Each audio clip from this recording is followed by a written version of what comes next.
Welcome to the Education Corner, a podcast by Education Choices magazine. Education Corner podcast, pleased to welcome Mr. Stuart Murphy, Assistant Principal at Surbiton High School in Surrey. Surbiton High is a popular girls' school that runs from 11 through to 18 with two junior schools alongside. He speaks about our entry points, values at Surbiton High School, as well as their specialist pastoral care and their focus on positive psychology and developing human intelligences. It's a real pleasure to have you here with us. To start with, could you tell us a little about your personal background and what led to your role as assistant principal at Surbiton High School? Hi, Chloe. Nice to meet you. So for me, I didn't become a teacher till I was 30. Before I was a teacher, I'd worked for Pfizer, the big, well, now really famous company after the vaccine. So I started teaching when I was 30. I'm a biology teacher.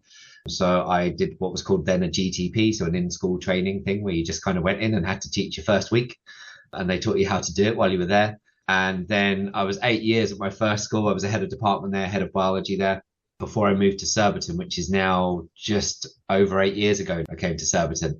And I came to Surbiton to just be a biology teacher. I think I needed to refine my enjoyment of teaching. Being a head of department can be quite a tiring, thankless task at times. It becomes all about the grades in some places. And so coming here to be a teacher was sort of renewing and refreshing.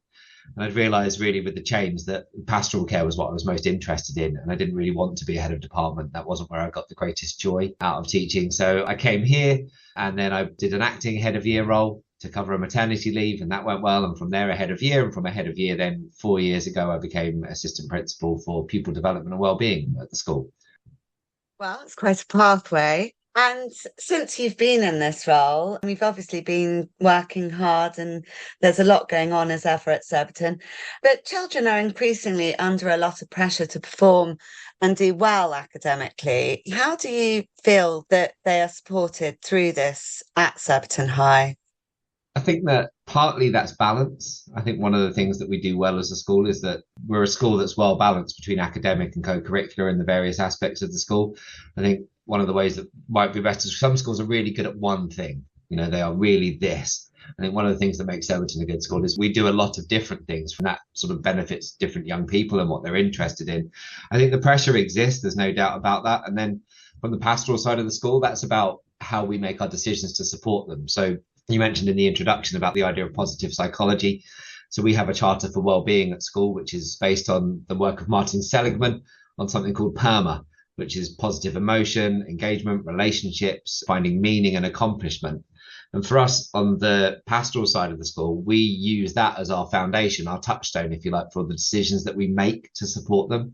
Life is difficult. It has its ups and downs. And I think recognizing that and making sure we have an ethos that sits behind all of our decision making is one of the ways that we help them through that situation. So by acknowledging it will get difficult, then we've got the support systems in place to make decisions that are in their best interest, that help them to flourish ultimately. I think we see that as our goal. Someone once put it to me as more days with smiles, because it is hard sometimes. And being a young person today is harder than I think than it's ever been. I certainly know it's harder than when I was their age. The expectation is extremely high. I think particularly in our part of the world, we're a Southwest London independent school. It is a fast-paced environment. Parents are hardworking generally. We're kind of sort of a hardworking parent family. That's our catchment, if you like. And so then there's that expectation that their children will be successful and they will do well and they will make the most of those advantages. But I think that foundation of positive psychology and making those decisions every single day, whether it's on a strategic level across the whole school or whether it's just, a form tutor in a morning, having that as their background about why we are here is about finding the balance. It's about getting them to manage those expectations. And ultimately, I think they flourish because of that, not in spite of that. I think that's why we're successful. What advice can you give students and families of students who may be suffering slightly from imposter syndrome and feelings of anxiety, perhaps surrounding their abilities in a selective school? Because obviously Surbiton is one of the many that children are sitting entrance tests for shortly. Funnily enough, my son's going through it at the moment. So he's in year 6 at the minute. So I'm well aware of what it's like to be a parent on that side of things. I think that as a school, one of the things that helps is I'd say we're relatively gently selective. We're not known for being super selective. We also obviously have around about 30% of our intake every year comes directly from the girls' prep, and there are no entry requirements for the girls' prep pupils. They're allowed to come straight up. So what it gives us then is, I think once you get through that process, we're abroad in that respect. We're able to balance, again, the difference between those who are extremely bright and high achieving and are really pushing the very edge of expectations for everybody. And then you won't ever find yourself at the bottom struggling where you might in other environments where, even though they're a really bright young person, they are finding it difficult every single day. I think the breadth of curriculum then helps. In year 7, they're doing 15 different subjects across the school. They're trying to find their niche rather than trying to hold on tight. And I think that makes a big difference. We understand they all have a different level of entry to our school. We've got just as many pupils really coming from local state primary schools as coming from local prep schools outside of our own. And so we're trying to give them that broad introduction to school, which I think hopefully makes that easy. The anxiety and stuff all comes down to our pastoral care, really, I think, and the bits that we do around that. We try to get them to focus from the beginning on their personal goals. What are their strengths? What are they good at already? What can we build on, rather than a sort of cookie cutter image of what is right? It's all about trying to help the individual. Again, I think I've said this already, but that's, I think, where our success comes from. Our value added for GCSE this year was 0.99 of a grade for every pupil in every subject, which is based on balance. It's not just a climb to the top. It's about helping every single person set their own goals and move forwards themselves. Fantastic. Girls, obviously, as we know, not to be genderist or to speak about one sex more than another, but girls can be highly competitive and grade focused, particularly as they enter senior school settings and face exams. How do you use positive psychology to ensure that they don't let these issues affect them in a negative way? I think there's definitely some truth in that. Competitive maybe, but also they drive each other on. That's certainly the thing I see, is it's not necessarily competition at the expense of another person. I think the best example would be about our rowing boats than it would be about someone doing an individual competition. We're pretty good at rowing at the moment, and that's a good sign of what we do well. It's everyone pulling together for the benefit of everybody. I think that beyond, I suppose, the positive psychology stuff, obviously the idea of finding accomplishment, building relationships and sort of meaning in what you do beyond just your academics is really important. It's that balance. I think we have a huge co-curricular program. So, we're achieving good outcomes, really good outcomes for pupils. But our co-curricular, we have over 150 clubs running every week. So every single pupil is more than their grades. And for me, I think that's probably the single most important thing about when it gets difficult and when it's tough and they are being competitive. They are more than just the grades on the paper. So if you're finding one subject hard, you might be better in another. But equally, you might be winning a national rowing title or a national hockey competition. We're football champions at 2 different age groups at the moment and runners up at another. And that's national, not just independent schools. That's all schools. So you've got that real broad church of different experiences. To be honest, they have to get the most credit. It always amazes me that as they grow through the school, young women can be quite mean to each other at points when they're younger and they're finding their own way. But by the time our pupils are into year 11, the atmosphere around the school is something to behold. It is so positive, that community they build, because they're all in it together. I think last year was a good example of that for us. I spoke to lots of people at other schools and their year 11s were really struggling. Like there was lots of people sort of fraying at the seams. And I was surprised then to be able to confidently say to them, well, that's really strange, because actually ours are in a really good place. They are happy, they are smiling, they are talking to each other, they're encouraging each other. The atmosphere was so positive around exam time in year 11 last year. And then you see the results come through and all that value added. And I truly believe it's a reflection of that atmosphere. It's to their credit that they were bringing each other along, lifting each other up and doing it together rather than letting that competitive edge be the most important thing. They can all do well. It doesn't have to be at the expense of the person who sat next to them. That's a real achievement, isn't it? How is mental health and well-being being incorporated into the curriculum? We've got what I think is a fairly highly evolved PSHE and RSE curriculum. I think that's really important. We were early adopters of the government's new RSE relationships and sex education curriculum, for example. And that was launched a few years back. We actually started that before you had to. And ended up being 2 years in advance because of the delays of COVID.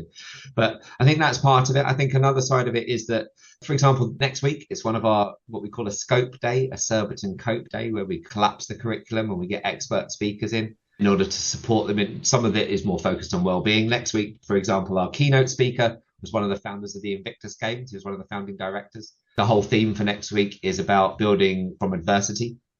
So strength from adversity. And that's a really good example. On that day, there'll be classes doing yoga. There'll be people having great external speakers talking to them. They'll be then looking at setting their own goals and targets. And we try and, I suppose, interweave it, if you like, through everything we do from a pastoral point of view. We're doing a lot of different things across the school, supported by resourcing, essentially, really. We put a lot of effort into it. Every pupil has a tutor, a deputy tutor, a head of year, 2 assistant heads of year. That's just their pastoral team then, that are there to sort of look after their well-being. We've also got our welfare centre team as well alongside that. Now there are apps we've featured in the magazine, the Tell Me app, which I think is now becoming a national mental health app that people are using.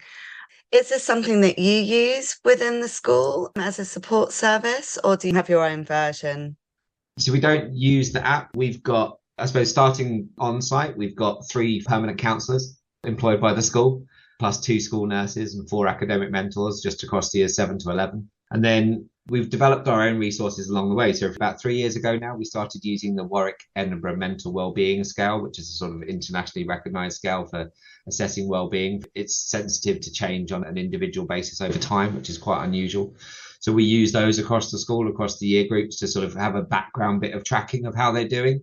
And then in terms of resourcing for them, obviously our welfare centre team got a booklet called Youth Matters, which is accessed by pupils whenever they want, and it gives them loads of direction to where to go. We've got Mental Health Awareness Pathways, which is a programme where a pupil put together some guidance on what to do when things are difficult. We work beyond just the young people themselves. We offer support for parents as well. So we have a relationship with an organisation called Let's All Talk Mental Health, where we provide mental health education for parents, because I think one of the biggest things that actually helps the well-being of young people is for their parents to be able to recognise things and have early intervention. It's probably more important than what we do inside the school, because by the time we've noticed, they're already at home and their parents are seeing those first signs. I think that we do a lot of different things. I like to think we're quite ahead of the curve often in doing that, but we've created a lot of our own resource. We made it before it existed. Went to the research and what the NHS is using and tried to incorporate that into what we do.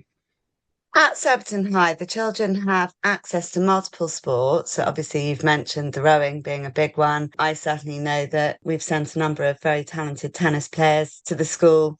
But how does taking part in sports reinforce their mental health? And obviously, I think it is part of the Surbiton culture, isn't it, that taking part in these sports is actively encouraged? Yeah, I think probably a great example of the active encouragement is in year 7. At the moment, the most popular thing is the after-school football club. On a Monday after school, out of a year group of 160, 170, there are about 130 year 7s getting on a coach down to the playing fields every single week. And so it's not about ability at that point, not that I've looked at all 130 of them, but they're not all brilliant footballers. They just are all there because it's a fun thing to do. So they want to get involved. And then our teams go all the way through to D, E, F, D, although they give them all different names now. But there's a huge number of people from the very beginning. It's get involved. And for us, everything goes back to PERMA for us. So that's building their relationships with people. It's giving them sort of a sense of engagement with the school. They're part of something more than just lessons all day. And hopefully they get that sort of, all those other things, the positive emotion. Maybe they get into the teams or they move up teams. They can get that sense of accomplishment. But football is huge. We notice that increasingly actually amongst young women. But also then, like you said, it's the tennis players who are doing it individually. It's the hockey players, it's the rowers, it's the netballers. We've got a fair trophy collection as a school. And I think that speaks to just the volume of young people that we've got involved. I was speaking to an English teacher who's also a hockey coach, believe it or not. He plays for the senior Welsh team. And he was coaching the year 11, 12 and 13 C team this week. And I was like, how's it going to go? And he went, well, they've been working hard, but they're not very confident because, at that level, when you get older, some people are really at a high level. And I spoke to him the following day. He said they won 2-0. He said they were better than they thought they could be. And they're doing that alongside, GCSEs, their A-levels. It doesn't go away. We're down to that kind of level. And I know some of the girls who are in that team, and they wouldn't have been playing necessarily at that level when they were younger because people go off into their different sports. But they've come back around to the fact that they just enjoy hockey and they still get to represent the school. And I think that ties into everything we believe in, really. That's fantastic. what kind of changes has Surbiton High implemented in recent years to be more environmentally sustainable? And how do you feel you're working as a school to ease eco-anxiety in the pupils? It's a challenge for us as a school, definitely. Our sustainability, we're a big school to start with. We're also a school, our school bus service is a behemoth, and it's very hard to be, carbon neutral when you're running school buses to your playing fields and back again all the time. But I think particularly this year, we're embracing that challenge. So we have a carbon neutral champion. We're part of a larger organisation called United Learning, and they've set a goal of all of the schools in the group being carbon neutral by 2030, which is obviously definitely a challenge. And we're working really hard at the moment. We're listening to the pupils. We're talking to them about what they want through our school council. We've got eco reps for each form group across the whole school. We were pretty bad at recycling not that long ago. But, now there's a recycling box in every single classroom, and there are large bins in every single corridor, and the eco reps are picking up the recycling themselves now, that sort of taking responsibility for it and transferring it from the small bin in the classroom to the large bin in the corridor to the bigger bin that get taken out into the waste area. And it's trying to drive forwards that. We have a meat-free Wednesday in the school canteen. So every Wednesday, there's no meat on the menu, not because of a dietary idea, but because of encouraging everybody to realize that actually we can just reduce our carbon emissions by doing that. And every individual can do that. And our older pupils bring packed lunches, but they've all been asked if they consider doing it and if they want to sort of get involved in doing it. And I think giving them the ability to act and to do something different and to make a change themselves is how you manage the anxiety aspect of it. It's keenly important to young people. They talk about it a lot, but it's very hard for them to do anything.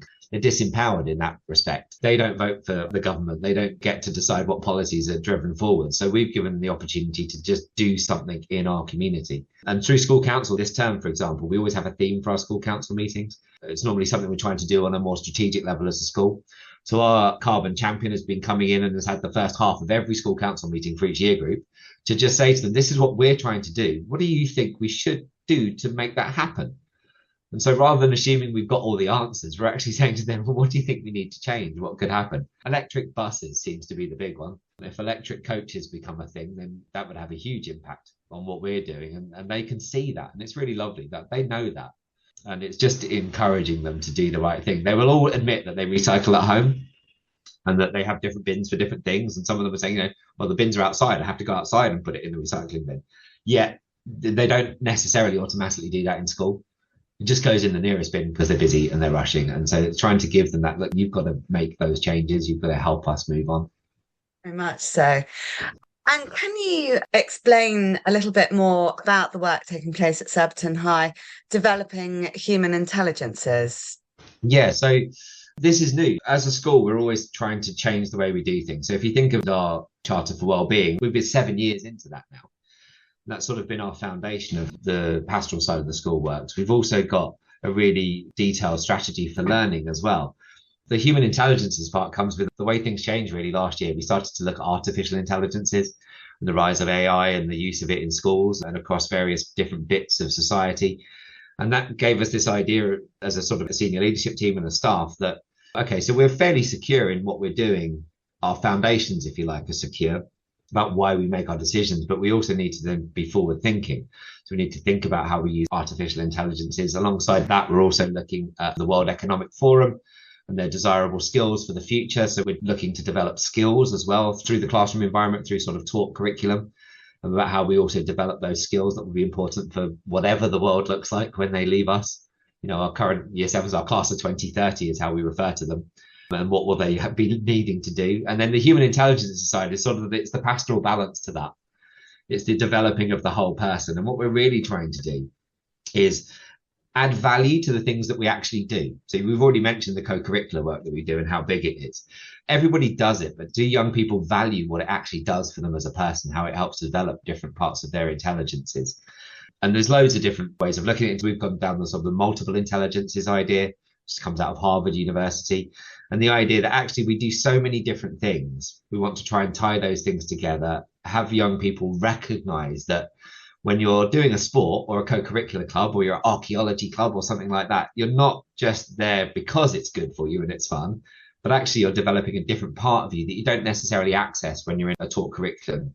the taught curriculum tends to focus on certain skills are valued because of the education system, because of the way exams work. So the taught curriculum values some skills over others. We want to go beyond that. So the big thing we've changed this year is that in registration, in form time every morning, our pastoral teams, the tutors have actually crowdsourced amongst themselves different activities that they think might develop skills that aren't necessarily being developed throughout the rest of the school. And it's sharing some of their wisdom. So I walked into a year 11 class last week, and they're using the Pareto principle, the 80-20 rule, to get the young people to reflect on how are they using their time and what is the positive output of that.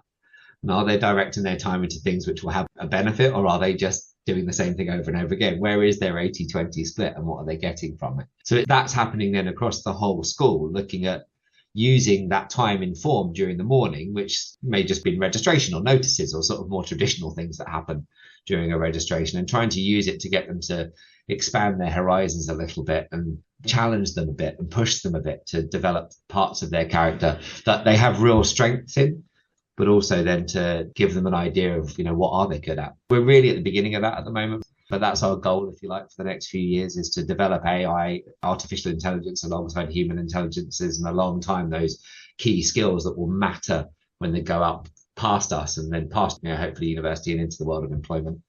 And AI being a whole other topic that kind of we could discuss for a very long time at the moment. One of my colleagues are probably better at that than me, though. We spoke yesterday to Dr. Kathy Weston from Tooled Up and Julia Martin, CEO of the ISEB, and they're working together giving advice for parents with children taking entrance exams and supporting their mental health and well-being. Obviously, there's a large cohort of children that will also be sitting the different tests at Surbiton High. Do you have any advice for parents with children taking exams? And how do you reinforce that advice with the parents once the children are at Surbiton? As a father of a year 6 boy, it's really in my window at the moment. I think the advice I would always give everybody is that your child will end up in the school that is right for them. And I think one of the most important things is finding the right school, not finding the right aspiration. And perhaps harshly, sometimes that's the parent's goal, is the name, the brand that is on the school and what that means to them. And if we're being less negative, it's the vision, the outcome. You see the results of our school, you want your daughter to be in our school because you envisage that being the set of results that your daughter will get when she leaves us in 7 years' time. But I think when it comes to exams, you just have to make sure that your child is confident that as long as they have worked hard and they have done their best, then they will be in the right place for them. And I'd always caution against excessive tutoring personally, because I think not so much with us because we're a broader school, but I've certainly seen in the past the idea of a child who gets into a school and is then left gripping on tightly to their peers for the next 7 years. And I think from somebody who is really interested in the well-being of young people, I think that is a difficult situation for any young person to deal with. And you want to find the right balance for them. I'm a bit biased, obviously, but I think we do that really well because we have that broad intake. And I think then we do have people who struggle. But then once you're in a school, and what we try and advise parents is that, we need to recognize the talents and the skills and what your daughter is good at, rather than them having to be a polymath, right? Which, to be honest, they don't really exist anymore, yet the system somehow expects everybody to be brilliant at everything. But they just have to really find what they're good at and excel at what they're good at. And I genuinely think the rest of it kind of gets dragged along then. If you are really feeling confident, if you are flourishing in art or in music or in drama or in maths or in English, then that will pull you along from a confidence basis with your other subjects because you can do it. You can learn, you can be successful. And I think experiencing that accomplishment, not to over-egg it and go back around to the A of PERMA, but you experience those accomplishments along the way, and then you will be okay. And I certainly say from a purely personal point of view, that's all I want for my son, is I want him to be in an environment where he fits, which will provide the right level of challenge, but also the right level of support. Thank you so much, Stuart. I can't imagine how busy your days are, particularly at this time of year in any school. It sounds like a very happy, healthy and positive environment. So thank you for sharing some of what's going on at Surbiton with us. Thanks very much. It's actually really nice to talk about it. So I really appreciate your time as well.